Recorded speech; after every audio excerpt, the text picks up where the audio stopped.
بہت مدت پہلے دور دراز کے ایک ملک میں یہ قانون تھا کہ اس ملک کے لوگ ہر سال اپنا بادشاہ تبدیل کرتے تھے۔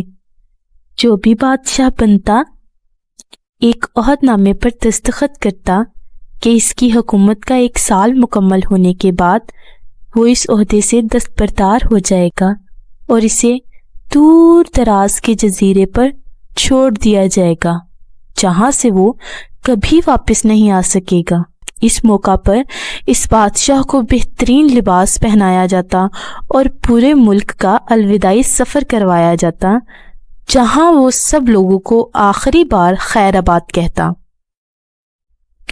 وہ بہت ہی افسوسناک لمحات ہوتے۔ ایک مرتبہ لوگ اپنے پرانے بادشاہ کو جزیرے پر چھوڑ کر واپس آ رہے تھے کہ انہوں نے ایک ایسا سمندری جہاز دیکھا جو کچھ دیر پہلے ہی تباہ ہوا تھا، اور ایک نوجوان شخص خود کو بچانے کے لیے لکڑی کے ایک تختے کا سہارا لے رہا تھا۔ چونکہ ان لوگوں کو ایک نئے بادشاہ کی تلاش تھی، لہٰذا وہ لوگ اس نوجوان شخص کو اپنے ملک لے آئے اور اس سے 1 سال حکومت کرنے کی درخواست کی۔ پہلے تو وہ نوجوان نہ مانا، لوگوں کے اصرار کرنے پر وہ 1 سال کے لیے بادشاہ بننے پر رضامند ہو گیا۔ وہاں کے لوگوں نے اسے بادشاہت کے تمام اصولوں کو سمجھا دیا اور یہ بھی بتایا کہ 1 سال مکمل ہونے کے بعد وہ اسے ایک مخصوص جزیرے پر چھوڑ آئیں گے۔ بادشاہت کے 3رے دن ہی اس نوجوان بادشاہ نے اپنے وزیر سے کہا، مجھے وہ جگہ دکھائی جائے جہاں گزشتہ تمام بادشاہوں کو بھیجا گیا۔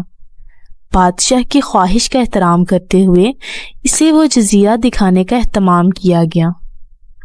جزیرہ مکمل طور پر ایک جنگل تھا اور جنگلی جانوروں سے بھرا ہوا تھا۔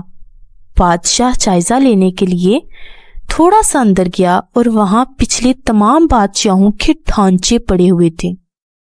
وہ سمجھ گیا بہت جلد اس کا بھی یہی حال ہونے والا ہے، جنگلی جانور اس کو بھی چیڑ پھاڑ کر کھا جائیں گے۔ ملک واپس پہنچ کر بادشاہ نے مزدوروں کو اکٹھا کیا، ان سب کو جزیرے پر لے گیا اور حکم دیا کہ اس جنگل کو 1 ماہ میں مکمل طور پر صاف کر دیا جائے، تمام خطرناک جانوروں کو مار دیا جائے اور سب فالتو درخت کاٹ دیے جائیں۔ وہ ہر ماہ خود جزیرے کا دورہ کرتا اور کام کی نگرانی بھی کرتا۔ تمام خطرناک جانوروں کو مار دیا گیا اور سب فالتو درختوں کو بھی کاٹ دیا گیا۔ اب بادشاہ نے مزدوروں کو حکم دیا کہ جزیرے پر مختلف مقامات پر خوبصورت باغات تعمیر کیے جائیں۔ وہ اپنے ساتھ مختلف پالتو جانور بھی جزیرے پر منتقل کرتا گیا۔ اس کے بعد بادشاہ نے حکم دیا کہ اس جزیرے پر ایک شاندار گھر تعمیر کیا جائے۔ گزرتے مہینوں کے ساتھ ساتھ وہ جزیرہ ایک خوبصورت شہر میں تبدیل ہو گیا۔ وہ نوجوان بادشاہ بہت سادہ لباس پہنتا اور اپنی ذات پر بہت کم خرچ کرتا۔ بالآخر بادشاہت کا 1 سال مکمل ہو گیا۔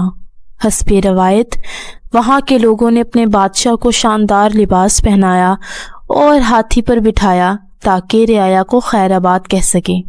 بادشاہ اپنے الوداعی تقریب پر بہت خوش تھا۔ لوگوں نے پوچھا، اس موقع پر تمام بادشاہ روتے تھے لیکن آپ تو ہنس رہے ہیں، آپ کی اس قدر خوش ہونے کی کیا وجہ ہے آخر؟ اس نوجوان بادشاہ نے وہ جواب دیا، جس وقت تمام بادشاہ محل کی رنگینیوں میں کھوئے ہوئے تھے، میں اس وقت اپنے مستقبل کے بارے میں سوچتا تھا اور اس کے لیے لاہ عمل اختیار کرتا تھا۔ میں نے اب اس جزیرے کو ایک ایسی خوبصورت قیام گاہ میں تبدیل کر دیا ہے جہاں اب میں اپنی باقی زندگی نہایت آرام و سکون سے گزار سکوں گا۔